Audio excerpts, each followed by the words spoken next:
ये বর আজকে লাঞ্চ করবে কারণ এই যে পেটটা বড় হয়ে যাচ্ছে ওই জন্য আম খাচ্ছি কারণ আম্মু ঘুমাচ্ছে নইলে থাকলে তো খেতে দিত না আর দেখো পুরো চিকেন চলে এসেছে দেখো পুরো দেওয়ালে ঠেকে গেছে।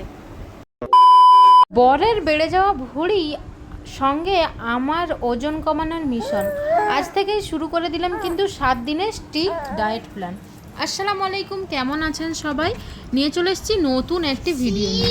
সকালবেলা ঘুম থেকে উঠেই আমি আর বর দুজনের জন্যই কিন্তু রেডি করে নিলাম আজকে সকালে মর্নিং ড্রিঙ্ক, যেটা কিন্তু লেবু, মধু, চিয়া সিড আর গরম পানি দিয়ে দারুণ কিন্তু কাজ করে এটা।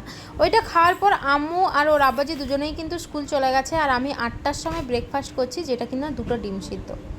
সেই 8টার সময় ব্রেকফাস্ট করেছিলাম, তারপরে কিন্তু আমাকে প্রচণ্ড খিদা লেগে গিয়েছিল আর বড় স্কুল থেকে চলে এসছে, সেই জন্য একটা আপেল নিয়েছি, অর্ধেকটা বরকে দিয়েছি, অর্ধেকটা আমি খেয়েছি, ভাগাভাগি করেই দুজনে খেয়ে নিলাম। বরের আজকে লাঞ্চের মানে মেনু এইটা দিয়ে বর আজকে লাঞ্চ করবে কারণ এই যে পেটটা বড় হয়ে যাচ্ছে ওই জন্য কমাবে বলছে। ঠিক আছে, এইটা দিয়ে হয়ে যাবে তো? হ্যাঁ হবে তো? হ্যাঁ দেখা যাক ইনশাআল্লাহ কতদিন করতে পারে, 7 দিনের তো চ্যালেঞ্জ, দেখা যাক কতদূর কি কমে। তো আমাদের দুপুরবেলা এসি চলে, এসি চালিয়ে ঘুমিয়েছিলাম, দরজা জানলা লাগানো আর বাইরে বাড়িয়ে দেখছি মেঘের অবস্থা কীরকম অন্ধকার হয়ে গেছে, একটু একটু বাতাস হচ্ছে, বৃষ্টি হবে নাকি আল্লাহই জানে। তোমাদের ওদিকে কি বৃষ্টি হচ্ছে কমেন্টে জানাও তো। ফ্রিজ থেকে বার করিয়ে ঠান্ডা ঠান্ডা আম খাচ্ছি কারণ আম্মু ঘুমাচ্ছে নইলে থাকলে তো খেতে দিত না। আর বাইরে দেখো অনেক দিন পর বৃষ্টি এসছে, অনেক জোরে জোরে হচ্ছে। এখন যদিও বা বিকাল, দারুণ লাগছে কিন্তু এইখানে বসে বসে বৃষ্টি অনুভব করতে। তোমাদের ওদিকে কি অবস্থা জানিও। ননদের বাড়ি গিয়েছিল বর আর মেয়ে কিছু ফল নিয়ে, সঙ্গে করে দেখো ওদের দেশি মুরগির ডিম নিয়ে এসেছে, যদিও বা ওদের বাড়ির নয় কিনা, কিন্তু এই গরমের জন্য যে আগে থেকেই কিনে রেখেছিল, অনেক দিন বোধহয় হয়ে গিয়েছিল। ডিম সিদ্ধ করার পর দেখলাম গান্ডা 12টা থেকে এই যে 6:45 পর্যন্ত ঘুমিয়েছে আর এখন লিটারালি ঘুম থেকে উঠে কি বায়না করছে ওর কাছে শোনো। কি খাবে?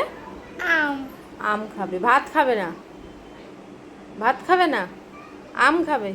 আমি ডিম সিদ্ধ করেছি, খাবে? ডিম সিদ্ধ আমি দুটোই খাবো। ডিম সিদ্ধ খাবে আর আম খাবে? হ্যাঁ। চলো, ফাইনালি আম কেটে দিয়েছি আর ডিম সিদ্ধ ছাড়িয়ে দিয়েছি, উনি ম্যাডাম খাচ্ছে। আব্বুকে একটু ঘুরতে নিয়ে গেছে। আমটা মিষ্টি আছে আম্মু? হ্যাঁ, তোমার না মিষ্টি লাগলে খেতে ভালো লাগে না?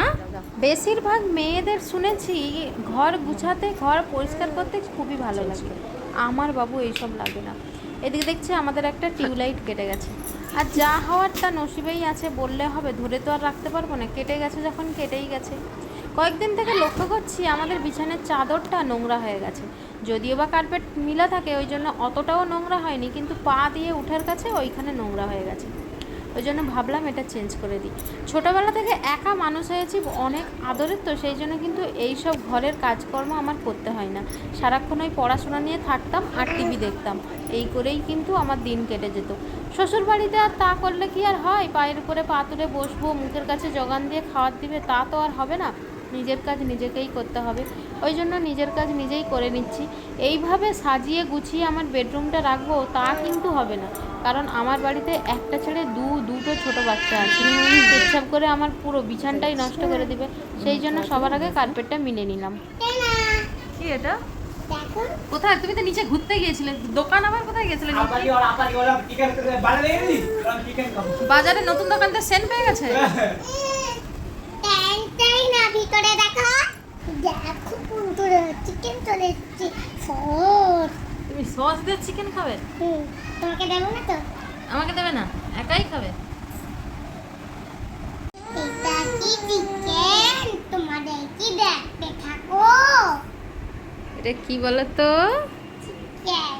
Chicken leg piece. চিকেন। তুমি বাজারে ঘুরতে গিয়ে চিকেন লেগ পিস কিনে নিয়ে চলে এসছে? কে টাকা দিয়েছে? দোকানে। দোকানি টাকা দিয়েছে না আব্বাজি কিনে দিয়েছে? আব্বাজি। তাহলে দোকানি বলছো, টেস্ট করে দেখো তো। টেস্টি? বাচ্চারা কি করে যে সামনে হামা টেনে টেনে আসে, আর আমার ছেলে সামনে আসেনি, ও হচ্ছে পিছিয়ে পিছিয়ে চলে যাচ্ছে, মানে দেখো পুরো দেওয়ালে ঠেকে গেছে, পুরো ঠেকে গেছে দেওয়ালে। বাবা সামনে আসতে হয়, সামনে। কোনো কাজ করতে ইচ্ছা হয় না, যেমন যখন ইচ্ছা হয় তখন কিন্তু আমি কোনো কিছু ফেলে দেখতে পারি না, সমস্ত কিছু একসঙ্গেই করে ফেলি। এই যেমন ধরুন না, বিছানা চাদরটা বদলেছি, অমনি দেখছি যে ড্রেসিং টেবিলটা নোংরা হয়ে আছে, সেই জন্য লেগে পড়লাম ওইটা পরিষ্কার করতে। যদিও বা আমার বর আমাকে অনেক কথাই শোনায়, এই ঘরদোর পরিষ্কার করি না, অগোছালো করে রাখি, ওই জন্য নিজের থেকেই নিজেই সব কিছু করে নেয়। একদিকে আম্মু পড়াশোনা করছে, আব্বু খেলছে, আর আমি এসি চালিয়ে কিন্তু ড্রেসিং টেবিলটা মুছে নিলাম। ফাইনালি আমার মুছা হয়ে গেছে, আর ফাইনাল লুকটা দেখতে পাচ্ছ। আমি ড্রেসিং টেবিলটা পরিষ্কার করেছি, কিন্তু উপরের যে বর যেখানে টফিগুলো রেখেছে ওইটা পরিষ্কার করা হয়নি। ভাবছি একদিন ওইটা পরিষ্কার করব। ওইটা তো আর এমনি পরিষ্কার করতে পারবো না, তার জন্য কিন্তু আমাকে টুলে উঠতে হবে। টুলটা নিয়ে এসে একদিন ভাবছি ওটাও পরিষ্কার করে ফেলবো। আজকে আমাদের বাড়িতে ইলেকট্রিশিয়ান এসেছে, কারণ হচ্ছে এই যে টিউব কেটে গিয়েছিলো সেইটা হচ্ছে লাগাতে এসছে। এই যে ইলেকট্রিশিয়ান ওইখানে উঠে গেছে, আর তোমরা কি দেখে চিনতে পারছো মানুষটাকে? বলে সব পারে, সব পারে, রান্না করতে পারেনি শুধু, আর সবটাই করতে পারে। যদিও বা একবার চিকেন রান্না করে খাইয়েছিল।